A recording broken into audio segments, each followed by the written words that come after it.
Hello everyone. Today we will discuss the topic of critical speed with damping. In the last class we have discussed critical speed that was without damping.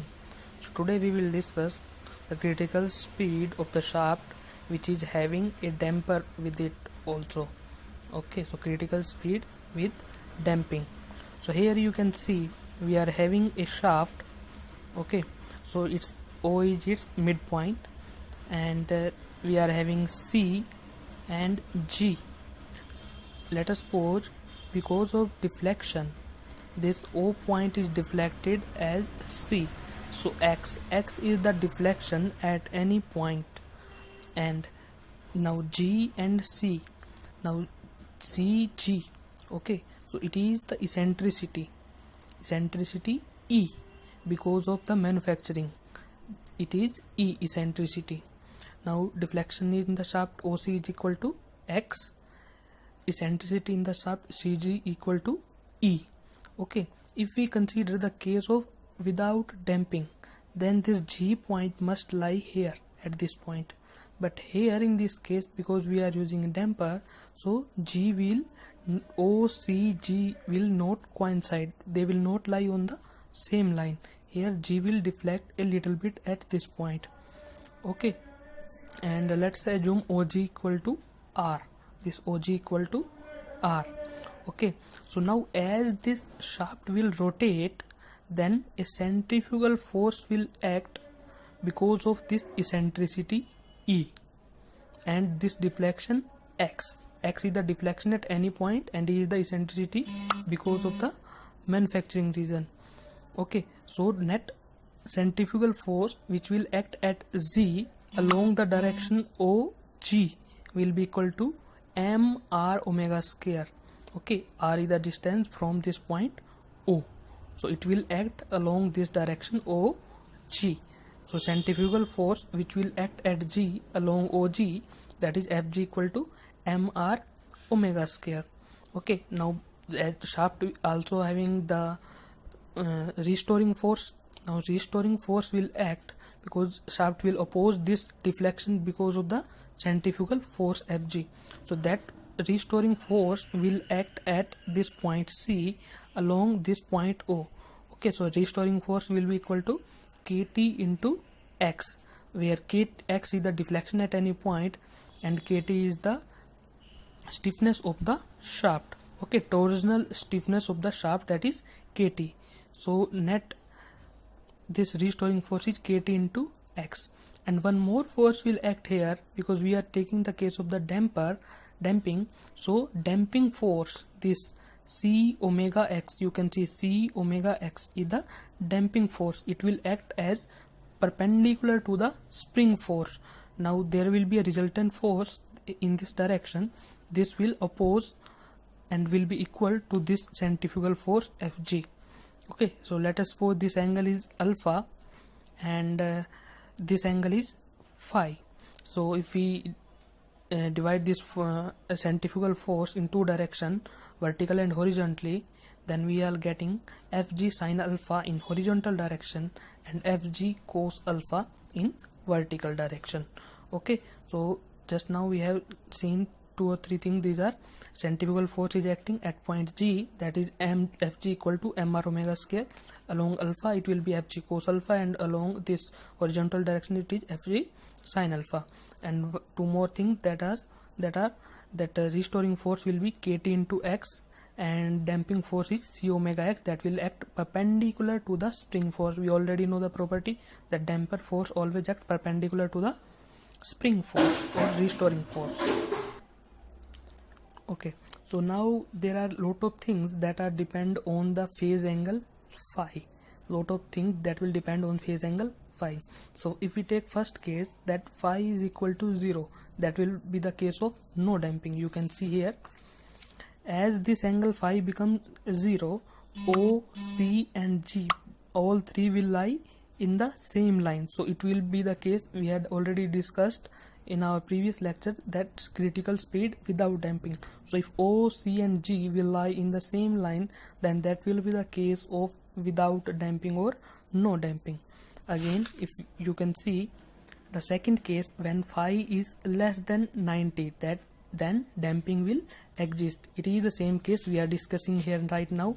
In the figure we had taken phi is less than 90, so it is the case of the damping itself. Next case, in the next case we have taken phi equal to 90 degrees. Okay, so here what will happen, deflection will be maximum, hence it will be the case of the critical speed, because we know at critical speed there is the maximum deflection in the shaft, as we had already discussed in the case of critical speed without damping, that at critical speed we are having the maximum deflection. So you can see when phi is equal to 90 degree in the figure. Okay, so when phi becomes equal to 90 degree here in this direction, then this fg will be maximum. Okay, so deflection will be maximum we are getting at the critical speed. And now one more, that last case phi is equal to 180 degree, sorry. So when phi becomes equal to 180 degree, the point G will move toward point O. Okay, so this will be the case of negative deflection and least vibrations will be exist. Okay, so when phi will become 180 degree, that will be the favorable case, then vibrations will be least. The point G starts moving toward point O, it will be the negative deflection, and this is the favorable because vibrations will be least in this case. Okay, now we will derive an equation for the deflection, as we had derived that in case of critical speed without damping. So here in the figure you can see r sin alpha equal to E sin phi and r cos alpha equal to x plus E cos phi. You can see here r cos alpha, okay, is equal to x plus E cos phi, and r sin alpha is equal to E cos phi, E sin phi. Okay, so for equilibrium of the system we are having kt into x, that is the spring force, will be equilibrium with mr omega square cos alpha. Okay, so this is the vertical force of the centrifugal force. This is the vertical centrifugal force and this is the horizontal centrifugal force. This will be balanced by c omega x, that is the damping force. This is damping force. This is damping force and this is spring force. So spring force is balanced by mr omega square cos x, and the damping force, that is c omega x, is balanced by mr omega square sin alpha. So now you can see from here kt x minus mr omega square cos alpha. We are putting the value of r cos alpha as x plus E cos alpha here, m omega square x plus E cos alpha equal to 0. Then it will become kt minus m omega square x, taking x common, equal to m omega square E cos phi, and the other equation, that is equal to c omega x equal to m omega square E sin phi, putting a value of r sin phi from here equal to putting the value of r sin alpha as E sin phi. So we are getting here m omega square E sin phi. Now we are having this as equation 1 and this as equation 2, and now we will do squaring and adding both sides. Okay, what we will get on the right side, it will become m omega square E whole square sin square alpha plus cos square alpha, that will become as 1. So we are not writing here. In the right side we are getting m omega square E whole square, and on the left side kt minus m omega square x whole square plus c omega x whole square. Okay, again taking x as common, x square as common, we are getting kt minus m omega square whole square plus c omega whole square equal to m omega square whole square E square. Now taking E square on left side, we are getting x square upon E square equal to m omega square whole square divided by kt minus m omega square whole square plus c omega whole square. Now taking m square from numerator and denominator both side common and cancelling it, we are getting omega square whole square upon kt by m minus omega square whole square plus c omega by m whole square. Now we also know 2 zeta omega n equal to c upon m. Okay, we had already discussed this in case of damping.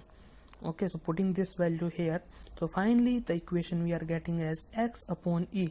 X is the deflection and E is the eccentricity equal to omega by omega n whole square divided by under root 1 minus omega by omega n square whole square plus 2 zeta omega by omega n whole square. So this is the equation in case of deflection or critical speed in case of with damping. Critical speed of the shaft in with damping. This is the deflection. Okay. So this is the deflection. Okay, we had already find omega by omega n whole square divided by under root 1 minus omega by omega n square whole square plus 2 zeta omega by omega n whole square. Also we can find out the value of phase angle, that is phi. So we know tan phi equal to, dividing equation 1 by 2 in the previous case, we will get c omega x divided by kt minus m omega square x. So it will cancel. So we will get this 2 zeta omega by omega n divided by 1 minus omega by omega n whole square. Okay, so I already told you tan phi is usually this term divided by this term. Okay, so this is from this you can find out the value of phase difference phi. So this is the case for critical speed with damping, critical speed of shaft with damping. Thank you. In next class we will discuss some numericals on this topic. Thank you.